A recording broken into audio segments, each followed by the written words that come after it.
Transforma-se o amador na coisa amada, por virtude do muito imaginar. Não tenho logo mais que desejar, pois em mim tenho a parte desejada. Esse é Luís de Camões, um dos grandes gênios da Renascença. Se você realmente acha que a sua vida está passando muito rápido, que as coisas acontecem de forma muito célere, é porque você não viveu a Idade Moderna. Ali sim, um dos momentos mais acelerados de transformação da história. Muitas coisas aconteceram ao mesmo tempo. Nós saímos de um período de quase 1000 anos do feudalismo, em que os homens viveram dentro dos seus feudos, das suas estruturas econômicas, daquela forma absolutamente compassiva para viver um mundo de extrema transformação, que nós chamamos de advento dos tempos modernos. Era o capitalismo que começava a dar os seus primeiros sinais. Esse era a grande enzima catalisadora das transformações, o desejo do lucro. Nós tínhamos lá um elemento propulsor dessa transformação, que era a burguesia. A burguesia que nasce no final da Idade Média, que começa a transformar as cidades, que reincentiva a atividade comercial e começa a desejar um mundo novo. Ela quer um mundo novo, ela quer um mundo para chamar de seu.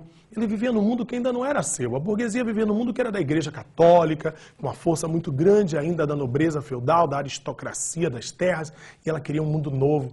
O Renascimento nasce assim. O Renascimento nasce para ser uma nova vertente, uma nova forma de ver o mundo.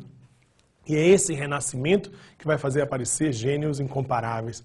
Homens como Leonardo da Vinci, ele com suas máquinas fabulosas, um homem que inventou o paraquedas, que inventou o ultraleve, homem que inventou a bicicleta, e ele com essas suas máquinas espetaculares também se transformou num dos maiores gênios da arte mundial. Ele é o autor da Mona Lisa, da Virgem das Rochas, ele é o autor da Santa Ceia.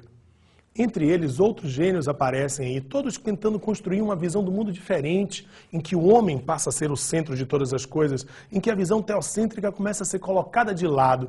É nesse contexto que está Michelangelo Buonarroti.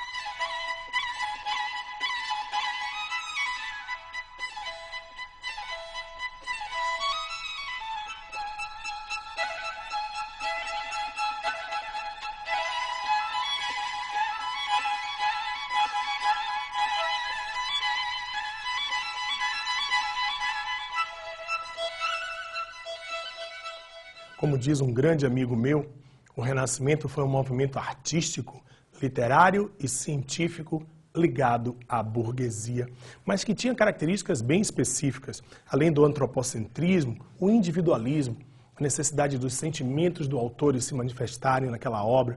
Era importante a gente lembrar também do experimentalismo, do hedonismo, da valorização dos prazeres materiais, do naturalismo, do anticlericalismo, a crítica contundente à Igreja Católica.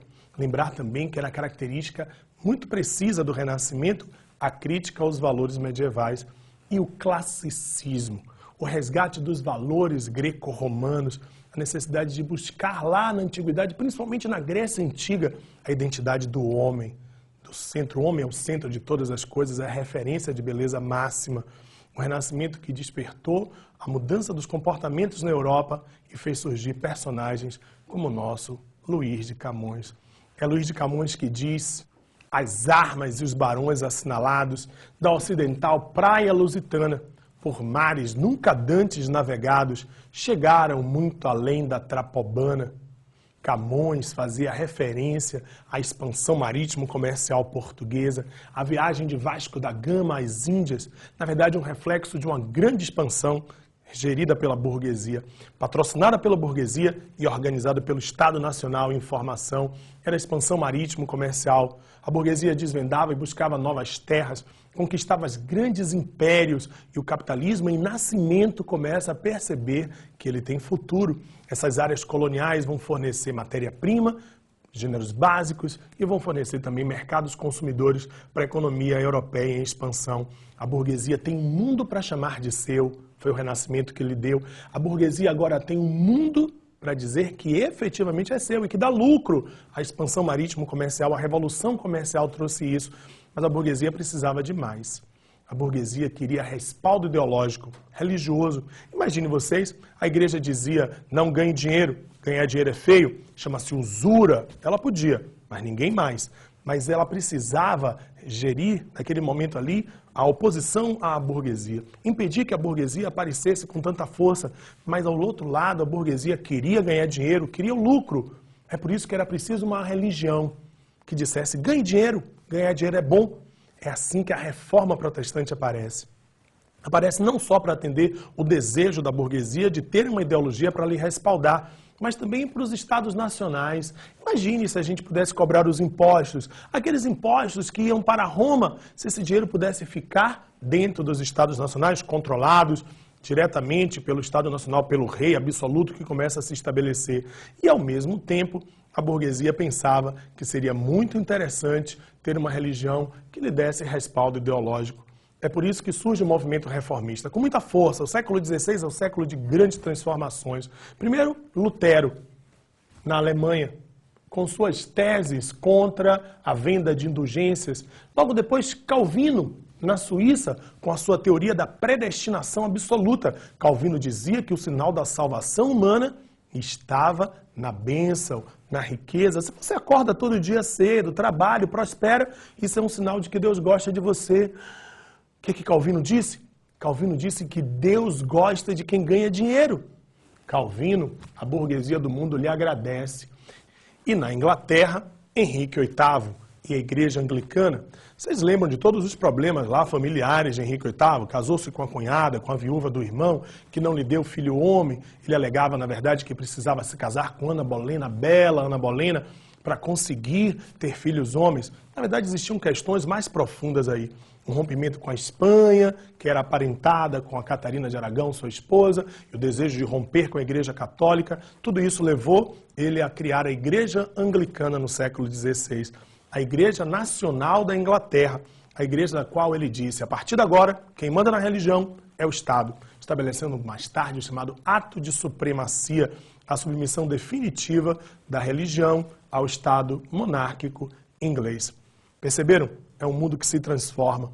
São muitos elementos novos. Nós temos uma nova e poderosa classe social, que é a burguesia. Nós temos um poder político agora centralizado em torno dos reis, é o absolutismo em formação. Nós temos um novo modelo econômico, o mercantilismo, no qual se inserem os grandes impérios coloniais, do qual o Brasil faz parte. Impérios coloniais que alimentavam a burguesia europeia, que geravam lucro exorbitante na mão dessa burguesia europeia, que vai criar as condições financeiras para que daqui a 1, 2 séculos venha a Revolução Industrial. E assim se constitui o que a gente chama genericamente do antigo regime europeu. A transição do feudalismo para o capitalismo, o mercantilismo com seu pacto colonial, com sua política intervencionista, com a sua política protecionista, tudo isso com sua balança comercial favorável, amparada pelo Estado monárquico, em paralelo ao apoio constante da burguesia.